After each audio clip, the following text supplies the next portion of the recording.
DNA একটা double helix structure. এর মাঝখানের নাইট্রোজেনাস বেসগুলো হচ্ছে কমপ্লিমেন্টারি, মানে একপাশে যদি এসি থাকে বিপরীতে তার টিজি থাকবে। অর্থাৎ একদিকের বেসগুলো যদি হয় টি, তাহলে সবসময় তার অপোজিটের বেসগুলো এ হবে। যদি হয় সি, তাহলে সবসময় অপোজিটেরগুলো জি হবে।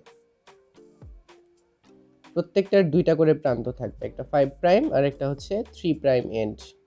বিপরীতটা উল্টো থাকবে, 5 প্রাইম আর 3 প্রাইম উল্টো দিকে। অর্ধরক্ষণশীল প্রক্রিয়ায় প্রতিলিপন মানে আমাদের প্রত্যেকটার একটা করে পুরাতন সূত্র থাকবে, একটা নতুন সূত্র। তার মানে পুরাতন সূত্র দুইটাকে আমাদের পৃথক করতে হবে। এই কাজটা করে হেলিকেজ এনজাইম। এখানে একটা ওয়াই আকৃতির রেপ্লিকেশন ফর্ক তৈরি হয়। পরবর্তীতে পুরাতন সূত্র দুইটা আলাদা স্ট্যান্ড হিসেবে কাজ করে এবং এখানে নতুন করে একটা স্ট্যান্ড যুক্ত হয়। প্রাইমেস নামে একটা এনজাইম একটা প্রাইমার তৈরি করে দেয়। প্রাইমার তৈরিটা গুরুত্বপূর্ণ, কারণ এখান থেকেই পরবর্তীতে রেপ্লিকেশনের কাজটা শুরু হয়। এই প্রাইমার একটা আরএনএ এর সংক্ষিপ্ত সিকোয়েন্স, মনে রাখতে হবে এটা আরএনএ এর একটা সংক্ষিপ্ত সিকোয়েন্স। তারপরে ডিএনএ পলিমারেজ এনজাইমটা এখানে আসে।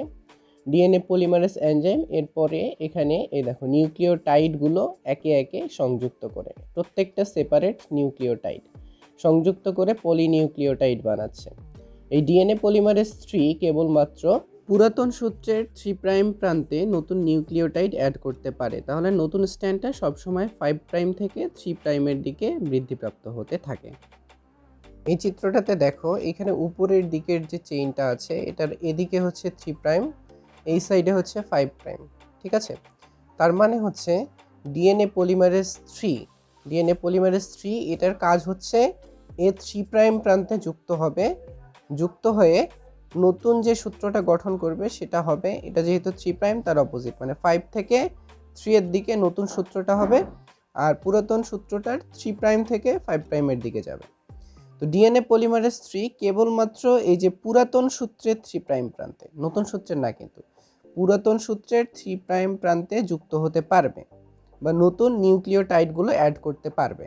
তার মানে যখন রেপ্লিকেশন ফর্কটা ভাঙে তখন উপরের স্ট্যান্ডটার দেখো 3 প্রাইম আছে, তার মানে এখানে সহজেই কিন্তু ডিএনএ পলিমারেজ 3 অ্যাড হতে পারে। অ্যাড হয়ে এ ডান দিকে ক্রমান্বয়ে নতুন নিউক্লিওটাইডগুলো যুক্ত করে একটা সম্পূর্ণ চেইন তৈরি করে। এই চেইনের মাঝখানে দেখো কোনো গ্যাপ নাই। ঠিক আছে, আচ্ছা, তাহলে এই সূত্রটা হয় সম্পূর্ণ, এই জন্য এই সূত্রটার নাম হচ্ছে লিডিং সূত্র। কিন্তু এই নিচেরটার ক্ষেত্রে দেখো, এখানে বাম দিকে আছে 5 প্রাইম প্রান্ত আর ডান দিকে হচ্ছে 3 প্রাইম প্রান্ত।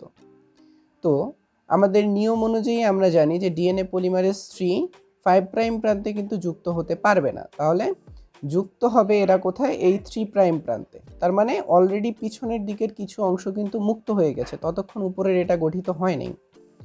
উপরের চিত্রের দিকে লক্ষ্য না করে আমি যেটা বলছি সেটা মনোযোগ দাও, ততক্ষণ এই জায়গায় এগুলো কিন্তু গঠিত হয় নাই। তার মানে ডিএনএ পলিমারেজ 3 অ্যাড হবে তখন এদিকে কোথাও, তার পিছনের অংশটা ফাঁকা, তাহলে সে কি করবে? 3 প্রাইম থেকে 5 প্রাইম দিকে এই যে নিউক্লিওটাইডগুলো যুক্ত করবে। মানে উপরেরটার ক্ষেত্রে নিউক্লিওটাইড সংযুক্তির দিক হচ্ছে বাম থেকে ডানে, আর নিচেরটার ক্ষেত্রে হবে ডান থেকে বামে। এখন এখানে যদি ডিএনএ পলিমারেজ 3 অ্যাড হয়, তাহলে এর পিছনের অংশটাকে সে ধীরে ধীরে পূর্ণ করে ফেলবে কমপ্লিমেন্ট চেইন নিউক্লিওটাইড দিয়ে। কিন্তু এই কাজটা যখন হচ্ছে তখন প্যাচ কিন্তু খুলতেছে, প্যাচ তো আর খোলা বন্ধ নেই। তার মানে এদিকে কিন্তু আবার একটা ফাঁকা স্থান তৈরি হচ্ছে, মানে সিঙ্গেল একটা চেইন তৈরি হচ্ছে পুরাতন ডিএনএটার। তখন আবার কি হবে? এটার এদিকে আবার আরেকটা 3 প্রাইম যুক্ত হবে, মানে ডিএনএ পলিমারেজ 3 যুক্ত হবে, যুক্ত হয়ে এর বাম দিকের অংশটা আবার নতুন করে এখানে নিউক্লিওটাইড অ্যাড করবে। ঠিক আছে, তারপরে আবার এভাবে, মানে নিচের সূত্রটার ক্ষেত্রে কয়েকটা ডিএনএ পলিমারেজ 3 আমার প্রয়োজন হচ্ছে, যতক্ষণ চলবে কয়েকটা ডিএনএ পলিমারেজ 3 লাগবে এবং প্রত্যেকবার খণ্ড খণ্ড খণ্ড খণ্ড করে নিচেরটা তৈরি হচ্ছে। মানে উপরেরটা যেমন সম্পূর্ণ হচ্ছে, নিচেরটা সেরকমভাবে সম্পূর্ণ হচ্ছে না। এই প্রত্যেকটা খণ্ডকে বলে ওকাজুকি খণ্ড। দেখো উপরের দিকের চেইনটা বামে 5 প্রাইম ডানে 3 প্রাইম, নিচেরটা বামে 3 প্রাইম ডানে 5 প্রাইম। তাহলে নিচেরটাতে দেখো, তাহলে ডিএনএ পলিমারেজ যুক্ত হবে কোথায়? 3 প্রাইম প্রান্তে। হ্যাঁ, এখানে দেখো ওকাজুকি ফ্র্যাগমেন্ট একটা দেখানো হয়েছে, ওকাজুকি খণ্ড। দেখো এই দেখো বামের দিকে 3 প্রাইম প্রান্তে প্রাইমেজ যুক্ত হলো, একটা প্রাইমার অ্যাড করলো, প্রাইমারটা আরএনএ এর অংশ, আবারও বললাম। এরপরে কি হবে, এখানে এসে ডিএনএ পলিমারেজ 3 অ্যাড হবে, ঠিক আছে। ডিএনএ পলিমারেজ 3 অ্যাড হয়ে পিছনের ফাঁকা অংশটাতে দেখো নিউক্লিওটাইড চেইন অ্যাড করলো, আরও একটা ওকাজুকি খণ্ড তৈরি হলো। আবার সামনের দিকে যেহেতু রেপ্লিকেশন ফর্ক খুলতেছে, আবার একটা প্রাইমেজ যুক্ত হবে, প্রাইমার অ্যাড করবে, প্রাইমার অ্যাড করার পরে এখানে আবার ডিএনএ পলিমারেজ আসলো, হয়ে আবার পিছনের দিকের অংশটা আবার আরেকটা ওকাজুকি খণ্ড দিয়ে ফিল করলো। এবার প্রাইমারগুলোকে আমাদের সরাইতে হবে, কারণ প্রাইমার হচ্ছে আরএনএ এর অংশ, এজন্য এক্সোনিউক্লিয়াস এনজাইম প্রাইমার মানে আরএনএ এর খণ্ডগুলোকে সরাবে। আবার ডিএনএ পলিমারেজ এসে এই গ্যাপগুলো আবার নিউক্লিওটাইড দিয়ে পূর্ণ করে দিবে, কিন্তু এবার এটা ডিএনএ পলিমারেজ 1, এতক্ষণ ছিল ডিএনএ পলিমারেজ 3। তার মানে যখন আমাদের প্রাইমারগুলোকে রিমুভ করা শেষ হইলো, এই ওকাজুকি খণ্ডগুলোকে ligase enzyme, DNA ligase enzyme সুন্দরভাবে বুনে পরিপূর্ণ একটা ডাবল হেলিক্স নিউক্লিওটাইডের চেইন তৈরি করলো। এরপর এটা প্যাচ খাবে, প্যাচ খেয়ে ডিএনএর যে গঠন সেরকম হবে। দেখো এখানে পুরাতন একটা সূত্র, নতুন একটা সূত্র। ট্রান্সক্রিপশন প্রক্রিয়া হচ্ছে ডিএনএ থেকে মেসেঞ্জার আরএনএ তৈরির প্রক্রিয়া। এই প্রক্রিয়াটা সংঘটিত হয় কোষের নিউক্লিয়াসের মধ্যে। অপরদিকে ট্রান্সলেশন হচ্ছে রাইবোসোমের মধ্যে সংঘটিত প্রোটিন সংশ্লেষণের প্রক্রিয়া, যেখানে অনেকগুলো অ্যামাইনো অ্যাসিড একত্রিত হয়ে বড় একটা প্রোটিনের চেইন তৈরি করে। ট্রান্সক্রিপশন প্রক্রিয়া সংগঠন করার জন্য অবশ্যই ডিএনএ প্রয়োজন, কারণ একে ছাঁচ হিসেবে কাজে লাগিয়েই তৈরি হবে আরএনএ। আরেকটা গুরুত্বপূর্ণ এনজাইম আরএনএ পলিমারেজ এক্ষেত্রে প্রয়োজন হয়। এটা 3টা ধাপ: ইনিশিয়েশন বা সূচনা, ইলংগেশন বা বৃদ্ধিকরণ, আর টার্মিনেশন বা সমাপ্তি ধাপ। সবার আগে প্রোমোটার রিজিয়ন, এটা ডিএনএর একটা নির্দিষ্ট স্থান, যেখানে আরএনএ পলিমারেজ যুক্ত হলে তবেই শুরু হবে সূচনাকরণ ধাপ।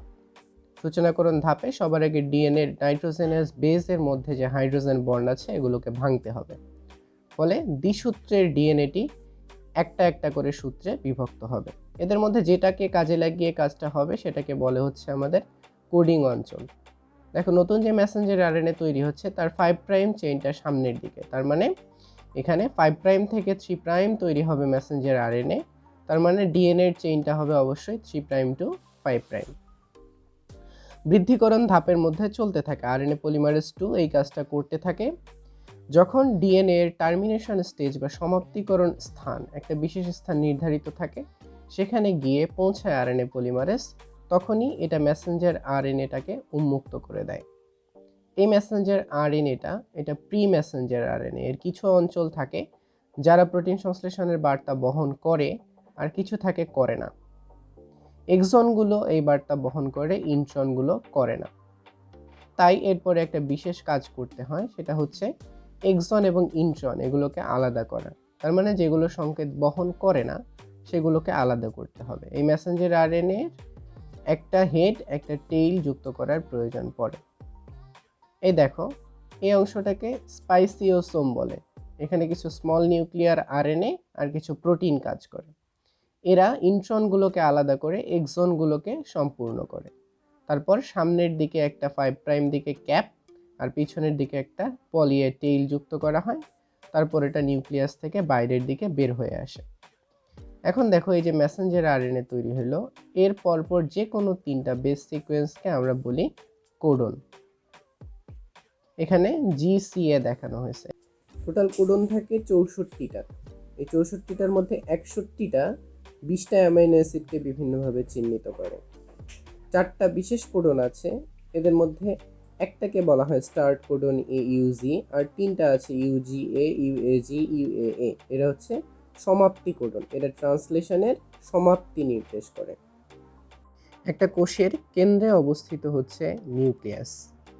আমরা জানি ডিএনএ থেকে মেসেঞ্জার আরএনএ তৈরি ট্রান্সক্রিপশন প্রক্রিয়া নিউক্লিয়াসে হয়।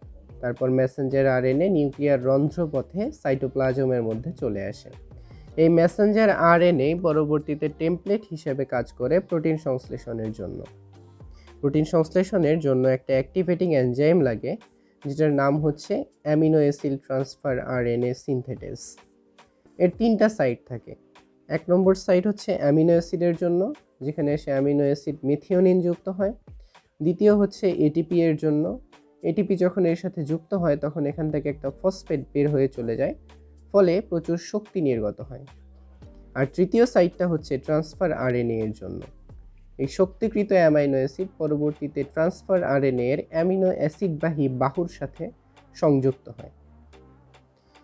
এর ফলে কাজও শেষ হয় অ্যামিনো অ্যাসিড ট্রান্সফার আরএনএ সিনথেটেজের, এবং ট্রান্সফার আরএনএটা সম্পূর্ণ হয়। তারপর এটা ওখান থেকে বেরিয়ে আসে, এটাকে তখন মেট ট্রান্সফার আরএনএ বলা হয়। মেসেঞ্জার আরএনএ এর নির্দিষ্ট সিকোয়েন্স এখানে এসে রাইবোসোমের স্মল সাব ইউনিটটি যুক্ত হয়। আমরা জানি রাইবোসোমের 2টা সাব ইউনিট, এদের মধ্যে ছোটটা এসে মেসেঞ্জার আরএনএ এর সাথে যুক্ত হয়। মেসেঞ্জার আরএনএ এর মধ্যে পরপর 3টা বেস সিকোয়েন্সকে আমরা বলি কোডন। এরকম অসংখ্য কোডন থাকে এখানে। এদের মধ্যে শুরুর কোডন আমরা জানি AUG। স্মল সাব ইউনিটটা যতক্ষণ না পর্যন্ত AUG কে পায় ততক্ষণ পর্যন্ত চলতে থাকে। AUG কে পেলে সে স্টপ হয়ে যায়, এটাকে সূচনা কোডনও বলা হয়। তাই এরপরে মেট ট্রান্সফার আরএনএ এসে AUG এর সাথে যুক্ত হয় তার অ্যান্টিকোডন বাহু দিয়ে। তারপরে রাইবোসোমের যে বড় সাব ইউনিট আছে সেটাও এসে এর সাথে যুক্ত হয়। এই অবস্থায় এটার গঠন মোটামুটি শেষ। এই বড় সাব ইউনিটটার কোনো বইয়ে 2টা, কোনো বইয়ে 3টা সাইট আছে, এ সাইট, পি সাইট, আর একটা হচ্ছে ই সাইট। ই সাইট হচ্ছে এক্সিট সাইট, এটা দিয়ে বের হয়ে যায়। এ সাইটে এসে সর্বপ্রথম যুক্ত হয় ট্রান্সফার আরএনএ গুলো। এই পুরো স্ট্রাকচারটা মিলে যে কমপ্লেক্সটা গঠন হয় এটাকেই বলে ইনিশিয়েশন কমপ্লেক্স। এ সাইটে এসে নতুন ট্রান্সফার আরএনএ যুক্ত হয়। এরপরে এ সাইট এবং পি সাইটের যে অ্যামিনো অ্যাসিড 2টা আছে এদের মাঝে একটা বন্ধন তৈরি হয়। এই বন্ধন পরবর্তীতে পি সাইটে অবস্থিত ট্রান্সফার আরএনএ থেকে অ্যামিনো অ্যাসিডটাকে মুক্ত হতে সহায়তা করে। পরে অ্যাসাইল বন্ধনটা খুলে যায়, তাই একে ডিঅ্যাসাইলেশনও বলা হয়। তারপরে পি সাইটের ট্রান্সফার আরএনএটা ই সাইট হয়ে সাইটোপ্লাজমের বাইরে চলে যায়।